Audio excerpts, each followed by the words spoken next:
जय श्री राम। मैं आप लोग को एक शिव चर्चा का कहानी सुनाने जा रही हूँ। इस कहानी में सीख भी मिलेगी और आप लोग अंत तक सुनना। एक बूढ़ी माँ थी।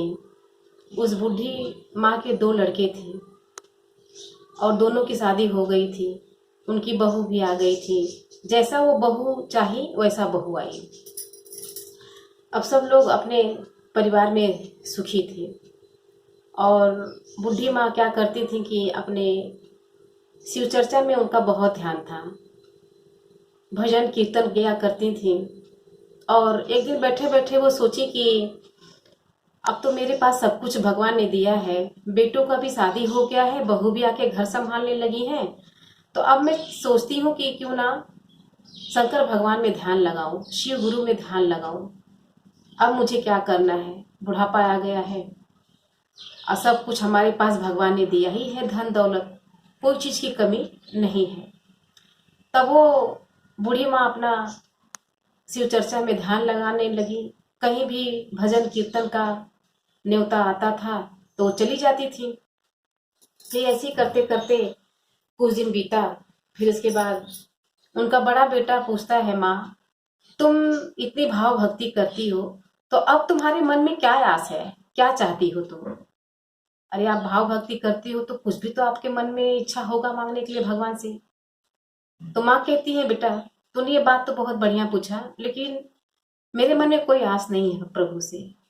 अब इतना ही आस है प्रभु से कि प्रभु अपना दर्शन दे दे मुझे साक्षात।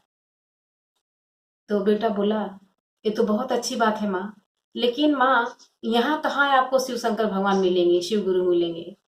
शिव गुरु तो कैलाश कैलाश पर्वत पे रहते हैं, तो वहां आपको शिव गुरु मिलेंगे। तो माँ बोलती, बेटा बात तो तूने सही बोला, लेकिन बेटा मैं वहां तक पहुंचूंगी कैसे? तो बेटा बोला, माँ अगर तेरे दिल में श्रद्धा है कि साक्षात शंकर भगवान मुझे दर्शन दे तो तू निकल जा उनको ढूंढते हुए, वो जरूर मिलेंगे। तो माँ बोलती है, बेटा बात तो तूने सही कही, ठीक है, अब मैं शंकर भगवान को ढूंढने जा रही हूँ। अब माँ निकल चली शंकर भगवान को ढूंढने। फिर बेटा बोला, माँ अगर मेरी भी जरूरत है तो चल तेरे साथ मैं भी चलता हूँ शंकर भगवान को ढूंढने। तो माँ बोलती, बेटा बस इतना ही तूने बोल दिया, अब मुझे तेरी जरूरत नहीं है। तू जा अपने घर संसार में, और मेरी ये इच्छा है कि शिव गुरु का मैं दर्शन करूं साक्षात।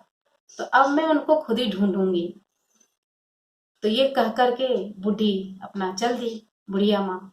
जाते जाते एक शिव गुरु बहना मिली और वो पूछती है, बहन तुम कहाँ जा रही हो? तो बोली बुढ़िया कि बहन मैं तो जा रही हूँ कैलाश पर्वत पर शिव गुरु को ढूंढने। तो वो बोली कि चलो बहन मैं भी चलती हूँ। तो बुढ़िया बोली, चलो एक से भले दो, और अच्छी बात है, मेरा रास्ता भी कट जाएगा और रास्ता भी आसान हो जाएगा और मंजिल तक पहुंच जाऊंगी मैं, शिव गुरु को मुझे मिलना है। तो वो भी चल दी। फिर कुछ देर जाते जाते जाते तो एक और बुढ़िया माँ थी, शिव गुरु बहना। तो वो भी बोली, आप दोनों कहाँ जा रही हैं? तो वो बोली कि हम तो जा रहे हैं शिव शंकर भगवान से मिलने, पर्वत पर चलोगी? तो बोली कि हाँ चलो बहन मैं भी चलूंगी। अब तीनों शिव गुरु बहना चल दी शंकर भगवान से, शिव गुरु से मिलने। अब जाते जाते तो नंदी बोलते हैं कि भोलेनाथ देखो आपकी शिष्या आ रही हैं, अब तो उनको दर्शन दे दो, बहुत परिश्रम कर रही हैं। तो शंकर भगवान बोले, नहीं नंदी, अभी तो उनका परीक्षा लेना है। तो नंदी बोले, कैसे भोलेनाथ? बस तू देखता जा कैसे, बस तू देख। तो नंदी अपना ऐसे मुंडी हिलाया, बोला ठीक है प्रभु, जैसी आपकी लीला। फिर शंकर भगवान एक चांदी का पोटरी नीचे गिरा देते हैं। दो पीछे वाली जो शिव गुरु बहना थी वो पोटरी देखती हैं, उनके पैर के नीचे ठोकर लगता है तो वो अपना रुक जाती हैं, देखती हैं पोटली खोल के कि इस पोटली में चांदी का सिक्का है। अब वो तो लालच में आ गई। शिव गुरु को पाना इतना आसान नहीं है। अब भोलेनाथ ने तो अपना लीला चालू कर दिए। अब जिसको श्रद्धा है, जिसके मन में विश्वास है, वही भगवान को पाएगा। सब भगवान को नहीं पा पाएगा। तो अब चांदी की सिक्का देखी पीछे वाली बहन, तो अपना लालच में पड़ गई। फिर दोनों पलट के बुढ़िया बोलती हैं, बहन चलो, क्या देख रही हो? तो बोली, मुझे जो चाहिए वो मिल गया। तो बोली आगे वाली बुढ़िया कि भाई हम तो देख रहे हैं कि हम तो आए थे शिव गुरु को देखने, तो शिव गुरु तो यहाँ कहीं नहीं है, भोलेनाथ तो कहीं नहीं मिले, तुम्हें कैसे मिल गए? तो बोले नहीं, मुझे धन की लालसा था, मुझे धन मिल गया। अब मैं धन ले जाके अपने बेटे बहू को दे दूंगी तो मेरे बेटे बहू खुश हो जाएंगे। अब मेरी बहू मुझे ताना मारती थी कि इस दरिद्र के घर में मेरी शादी हो गई, कुछ खाने को नहीं होता है, कुछ नहीं इनके पास है, ये लोग इतने दरिद्र हैं, गरीब हैं, ये सब ताना तो नहीं सुनना पड़ेगा। ले जाऊंगी मैं बहू को अपने दे दूंगी और वो लोग अपने कुछ खेत बाड़ी धन दौलत उनके पास हो जाएगा, सुखी हो जाएंगे।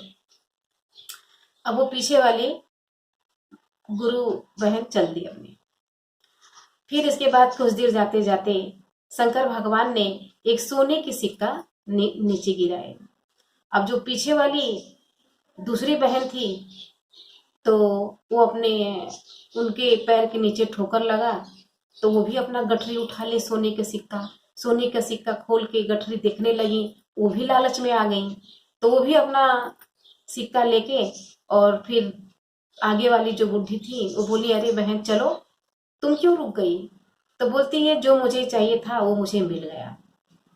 तो बहन बोलती, क्या मिल गया? हम तो आए थे तीनों जन शिव गुरु का दर्शन करने, कैलाश पर्वत पर जाने के लिए आए थे, तो ये तुम लोग क्या धन दौलत के पीछे पड़ गई? तो मिल गया उसको सोने का सिक्का, लालच में वो भी आ गई। बोलती, बहन मुझे धन चाहिए था, धन मिल गया, शिव गुरु से तो मैं कभी और भी मिल लूंगी जब समय मिलेगा तो, और ये ले जाऊंगी, मेरे बेटी की शादी करना है, बेटी का शादी भी अच्छे घर में हो जाएगा, अब कुछ हमारे बहू बेटों के पास धन दौलत हो जाएगा। अब वो भी चली गई, अब रह गई है अकेली। अकेली आई थी और अकेली ही जा रही है। दोनों साथ में आए थे लेकिन सब चले गए, फिर से वो अकेली हो गई। लेकिन उसने विश्वास नहीं छोड़ा, आखिरी तक उसके मन में विश्वास था कि मैं माँ शिव भगवान से जरूर मिलूंगी, कुछ भी हो जाए मैं उनका दर्शन लेके ही रहूंगी। फिर नंदी कहता है भोलेनाथ से कि भोलेनाथ, अरे अब तो उसको दर्शन दे दो, बेचारी एकदम परेशान हो गई है, बहुत परिश्रम कर रही है। भोलेनाथ बोले कि अरे नंदी, और उसका परीक्षा लेना है, देखो इसका कब तक विश्वास है, मेरा श्रद्धा इसके अंदर कितना है। फिर भगवान ने उसके आगे हीरे की पोटली फेंकी। चलते चलते बुढ़िया पैर से उसकी ठोकर लगा और वो गठरी उठा ली। गठरी उठा के देखती तो उसमें ढेर सारा हीरा है। अब हीरा देखते ही बोलती है कि ये जरूर मेरे शिव गुरु का ही चाल है, वो परीक्षा ले रहे हैं और मैं इससे हारने वाली नहीं हूँ, मैं उनके दर्शन करके रहूंगी। उसने पोटली को रख दिया और बोली कि कोई गरीब दुखिया और आएंगे तो उन्हें मिल जाएगा, वो सुखी हो जाएंगे, लेकिन मैं क्या करूंगी, लेके जाऊंगी बहू बेटे को दूंगी, वो तो सुखी रहेंगे, लेकिन मुझे क्या मिलेगा? मुझे कुछ नहीं मिलेगा।